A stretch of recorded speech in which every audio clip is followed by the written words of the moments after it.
Once again, good morning to all of you. The next topic is electric field intensity due to uniformly charged thin spherical cell. एक uniformly charge thin spherical shell है आपके पास.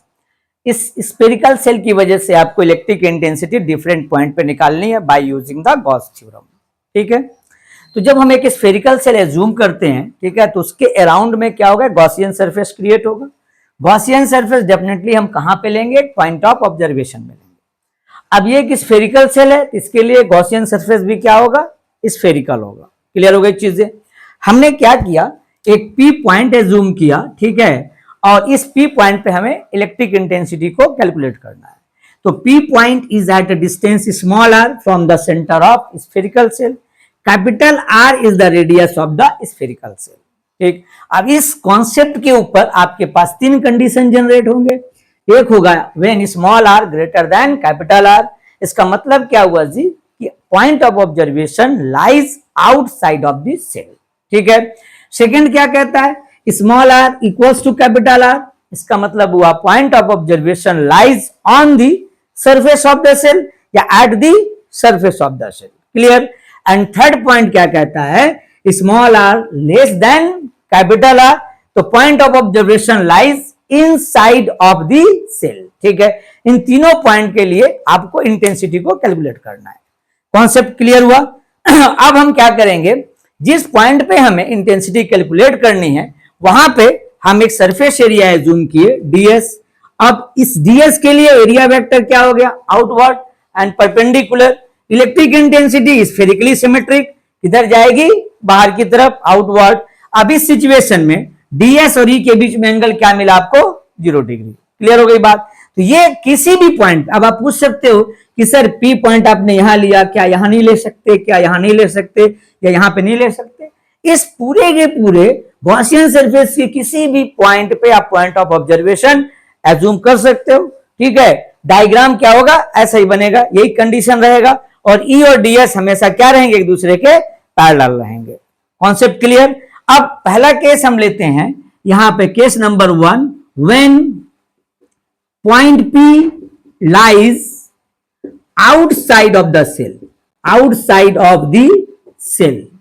Clear हुई बात. तो जब point P lies outside of the cell हुआ तो क्या हुआ जी, यहां लिखोगे बाय यूजिंग द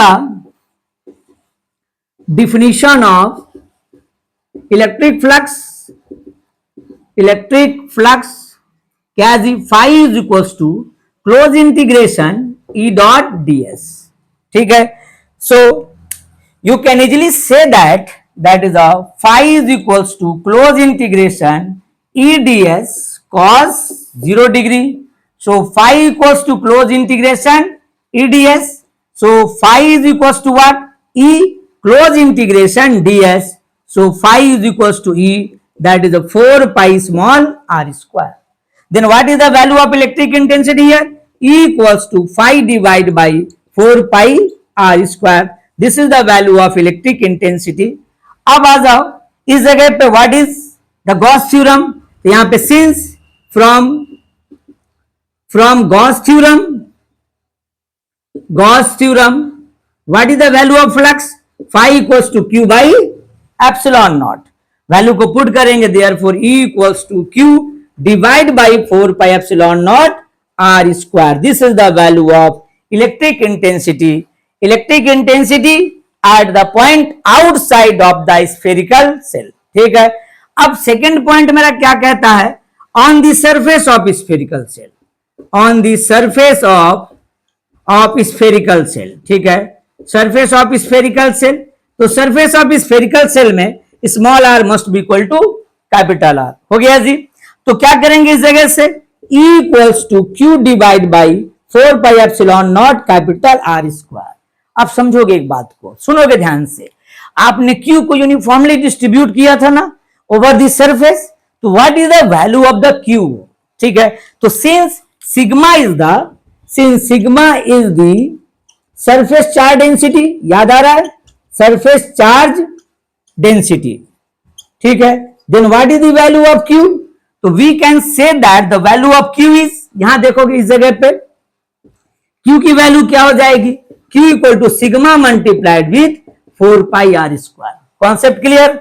अब इस जगह पे क्यू की वैल्यू को सब्स्टिट्यूट करेंगे तो E equals to sigma into 4 pi R square divide by 4 pi epsilon naught R square. This is R square okay. अब जरा देखिए यहां से R square cancel, 4 pi cancel, so E equals to sigma by epsilon naught. This is the value of electric intensity on the surface of the spherical shell. Clear concept. अब इसके बाद third point मेरा क्या कहता है, inside the cell. ठीक है, तो थर्ड पॉइंट के लिए जब आप इनसाइड द सेल की बात करते हैं, तीसरे पॉइंट के लिए तो देखिएगा जरा, third point is what, third point is inside the shell. So inside the shell value क्या होगी, सिंस Q इक्वल टू 0, जब P पॉइंट आप यहां ले लिए, इस जगह पे P पॉइंट को आपने अज्यूम कर लिया, तो यहां पे तो चार्ज ही नहीं है। ठीक है, चार्ज जब नहीं है तो चार्ज की वैल्यू क्या हो गई, 0। चार्ज की वैल्यू 0 हो गई, E की वैल्यू क्या हो गई, that is 0। So inside of the shell what is the value of electric intensity, that is 0। Clear. On the surface of the spherical shell value of electric intensity is sigma by epsilon naught, and outside of the spherical cell E equal to Q by 4 pi epsilon naught R square।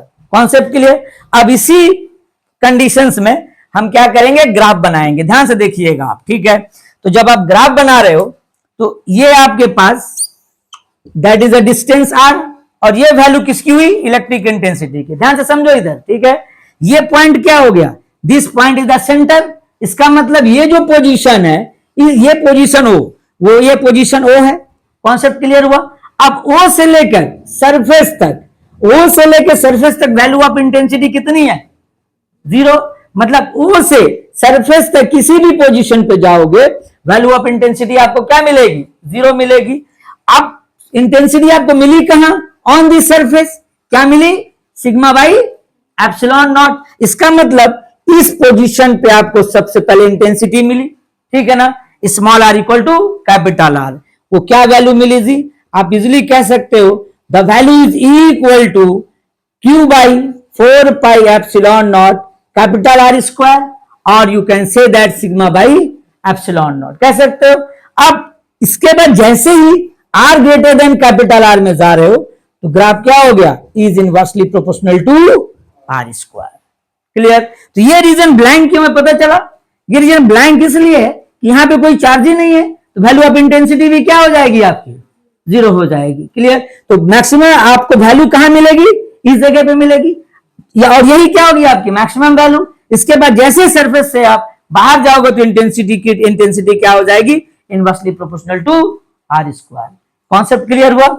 ठीक है, copy कर लीजिए।